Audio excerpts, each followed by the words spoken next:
การบ้านของน้องของขวัญ นะครับ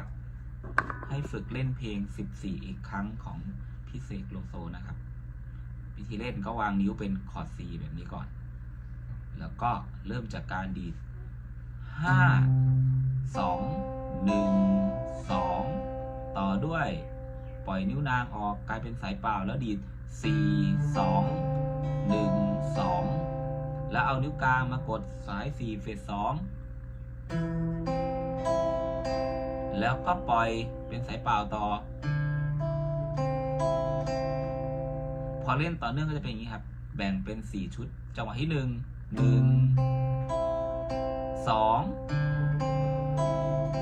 3 4เหมือน2แล้วก็วนกลับมา1 2